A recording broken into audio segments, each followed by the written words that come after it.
Assalamualaikum teman-teman. Terima kasih sudah membeli channel ini.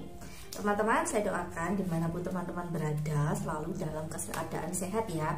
Dan mari kita bersama-sama mendoakan semua pendamping PKH di seluruh wilayah Indonesia. Tentunya semoga diberikan kesehatan untuk selalu sehat dalam melaksanakan tugas-tugas pendampingan bantuan sosial. Nah, teman-teman, kali ini yang akan saya bahas adalah terkait kegiatan terbaru program bantuan sosial pangan tunai 2022. Jadi BSP atau bantuan sosial pangan itu adalah sama dengan bantuan BPNT ya teman-teman, tapi namanya saja yang berbeda.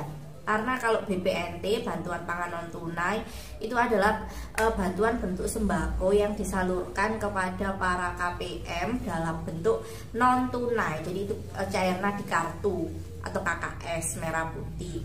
Namun di tahun 2022 ini program bantuan BPNT itu sudah berubah menjadi BSP, yaitu bantuan sosial pangan tunai yang disalurkan melalui PT POS.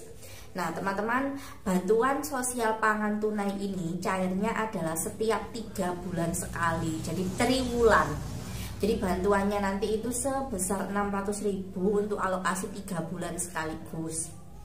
Nah, setelah proses penyaluran bantuan sosial pangan tunainya sudah selesai, maka dari pihak PT POS akan menjadwalkan kegiatan geotak, yaitu kegiatan survei ke rumah masing-masing KPM, kemudian memfoto wilayah secara detail, baik itu nama desanya, nama kecamatan, provinsi, lintang utara, lintang selatan. Jadi benar-benar petanya itu sesuai dengan map seperti itu. Jadi fotonya itu bukan foto biasa, tapi foto versi geotak ya teman-teman. Jadi ada alamat, detail sekali alamatnya seperti itu. Nah, untuk para peserta bantuan program sosial pangan tunai tadi yang sudah cair kemarin 600.000, maka dari pihak PT POS ini juga bekerja sama dengan pendamping dan juga perangkat desa akan melakukan kunjungan door to door untuk memfoto seperti itu. Yang perlu disiapkan oleh para KPM atau keluarga penerima manfaat adalah 1. KTP, kemudian KK, kemudian nota kwitansi pembelanjaan. Jangan lupa ya teman-teman, karena walaupun bantuannya itu bentuknya tunai, tapi harus dialokasikan untuk belanja sembako sesuai dengan 4 kategori: karbohidrat, protein, vitamin, dan mineral. Nah teman-teman, siapkan itu tadi KTP, KK, terus nota-nota kwitansinya, pembelanjaannya. Nanti bisa digunakan ketika ada kunjungan dari PT POS-nya. Nah teman-teman, untuk yang rumahnya itu bukan milik pribadi, maksudnya rumahnya itu adalah ada yang ngontrak, terus ada yang ikut orang tua, ngekos seperti itu. Nah teman-teman nanti bisa langsung memberitahu petugas PT POS-nya bahwa ini rumah saya ini adalah bukan milik saya, tapi ini adalah rumah sewa seperti itu, atau saya di sini hanya numpang tinggal saja, ini rumah orang tua saya seperti itu. Nah teman-teman, tidak apa-apa ketika teman-teman itu rumahnya masih jadi satu dengan orang tua, ataupun rumahnya masih sewa seperti itu, bukan rumah pribadi, maksudnya bukan milik sendiri, itu tidak apa-apa, karena kunjungannya itu tidak mempengaruhi pada hal tersebut. Karena untuk rumahnya statusnya milik pribadi, ngontrak atau sewa, itu adalah data sosial ekonomi, itu adalah tugas para pendamping PKH dan para validasi.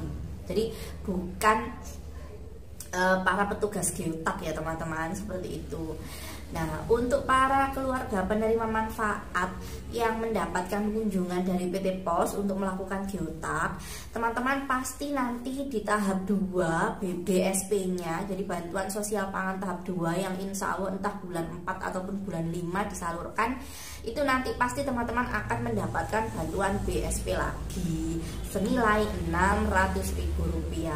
Nah, proses geotak ini teman-teman pasti akan terus berlanjut di setiap tahapan penyaluran bantuan sosial pangannya. Jadi tidak satu kali geotak selesai, tapi nanti pasti ada geotak lagi ketika proses penyaluran bantuan sosial pangan, entah itu tahap 2 ataupun tahap 3 ataupun tahap 4.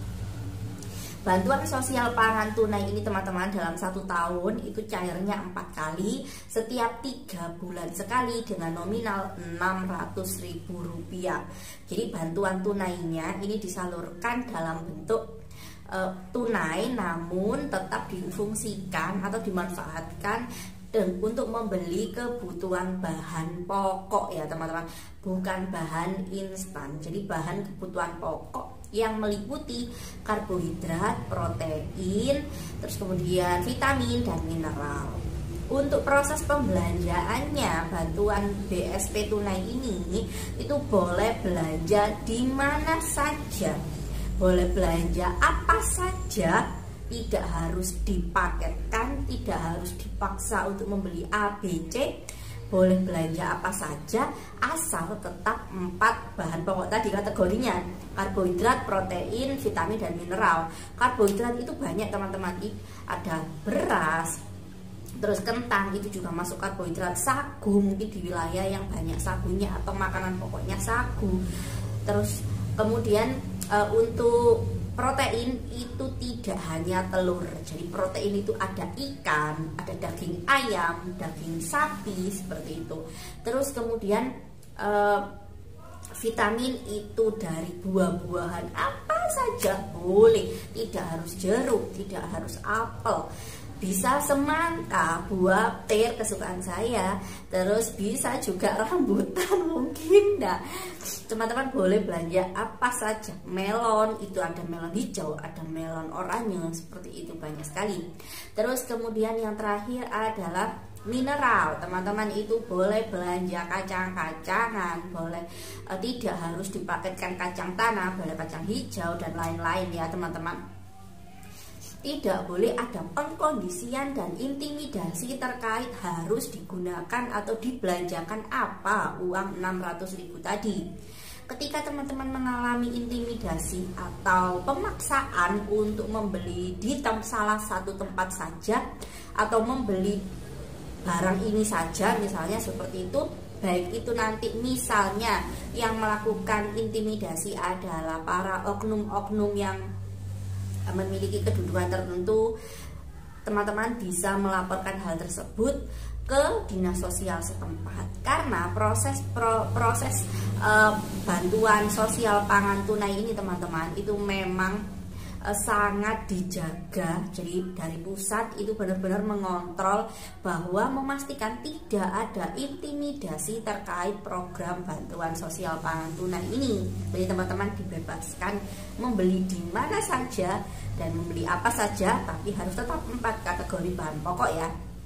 Nah, teman-teman sampai di sini dulu informasi terkait bantuan sosial pangan atau BPNT 2022 yang terbaru. Karena minggu kemarin dan minggu ini sampai minggu depan juga itu adalah proses kunjungan survei geotak ke rumah masing-masing KPM BPNT.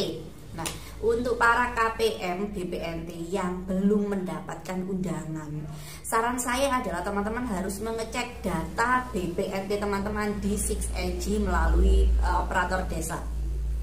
Jadi nanti dari operator desa itu bisa mengecek apakah nama teman-teman itu masih menjadi peserta bantuan BPNT atau tidak.